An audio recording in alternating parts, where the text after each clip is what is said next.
What's up, geeks and gamers? It's Jeremy coming to you with another video, and today, here we go. Orange Man bad. Are you ready for it?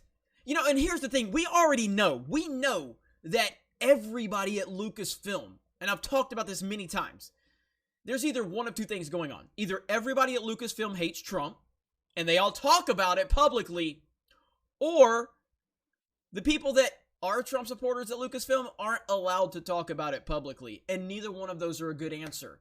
But all we have seen from Lucasfilm employees is their far-left anti-Trump rhetoric. We've never seen a person at Lucasfilm under Disney go public with their politics with a pro-Trump message or a tweet or anything. Now, again, I don't care what your politics are, but when you have a company that's constantly preaching about inclusivity and having diversity, why don't I see diversity of political opinion?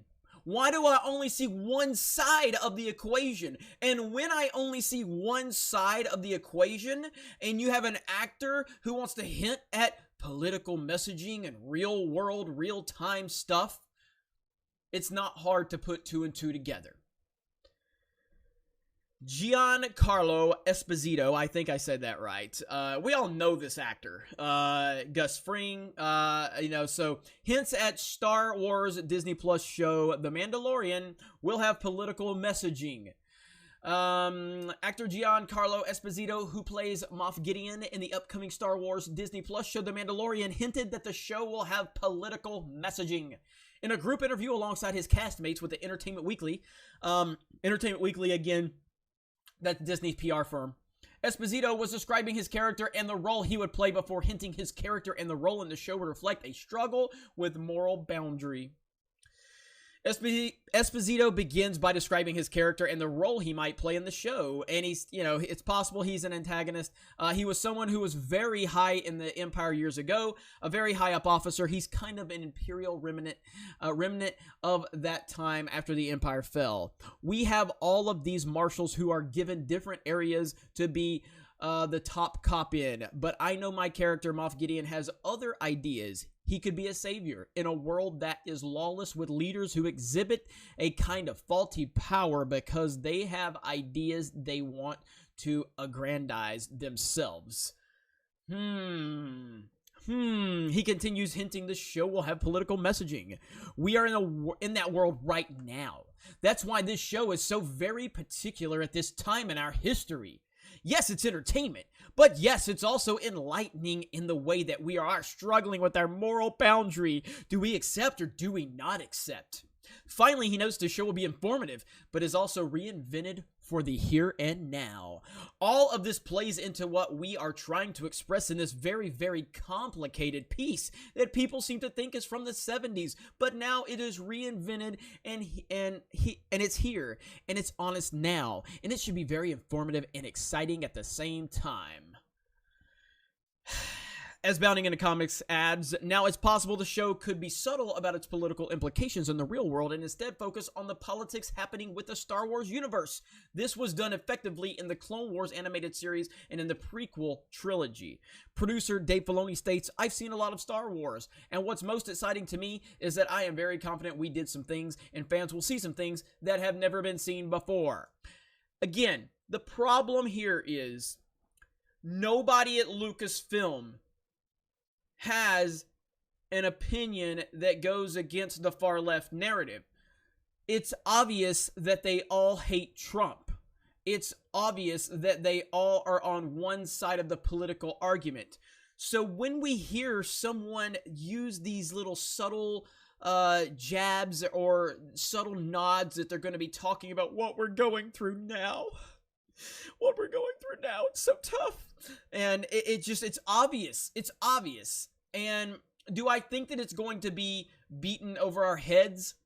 No, I don't think it's going to be that blatant, but I do think that there's going to be subtle nods to Orange Man bad because they think that they are on this crusade because they're looking at it going, oh, next year's an election year and we have to do everything we can. They don't care if that means sacrificing an entertainment property,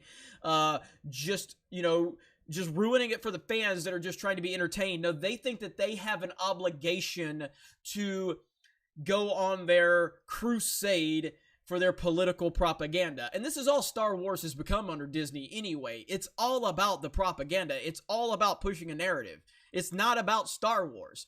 I do think it's going to be subtle, but I do think that there's going to be little shots at the current regime, the current administration that they at Lucasfilm are also against. And if you want to prove me wrong, Lucasfilm, I would ask you, just give me 3 people at Lucasfilm. 3 people. I don't know how many people are employed at Lucasfilm. I just want to see 3 people at Lucasfilm who say, I do not agree with far left-wing politics. They don't even have to say they're pro-Trump, because we know how horrible that would be for them in Hollywood. I just want to hear them say they don't agree with far left ideology. That's all I want to hear. You know what? It's not going to happen, because Lucasfilm is full of people that do nothing but agree with the far left narrative. You know, I'm even giving them I'm giving you a break here. You know, because in all reality, I should be hearing, I just should be able to hear from 3 people that are Trump supporters. Because as the country is broken down into the demographics and all of the numbers, there should at least be some Trump supporters at your company. So either they are too scared to speak out, or they don't exist.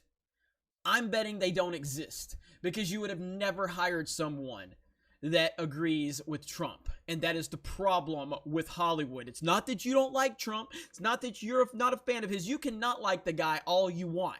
But when you have a company that solely has hired people that are anti-Trump, that's a problem. And we're seeing it through the storytelling. We're seeing it with the things that you're putting on the screen, and it's garbage. We don't want to hear about real world politics. We can hear about Star Wars politics, and that's perfectly fine. But when your movie gets derailed because of your political messaging, that is a problem, and that has been happening in Star Wars, and it's starting to happen in Marvel, and it's happening to a lot of properties, and it sucks. So let me know your thoughts in the comments below. Thank you very much for checking out this video. Have a great day, and we will talk to you later. Hey everyone, it's Jeremy from geeksandgamers.com, and if you're a fan of Geeks and Gamers, please go to our website, visit our merchandise store. We have t-shirts, hoodies, hats, beanies, tank tops, and in the very near future, we're going to have many more products for you to choose from. So thank you for the support. We appreciate it. You guys have a great day, and we will talk to you later.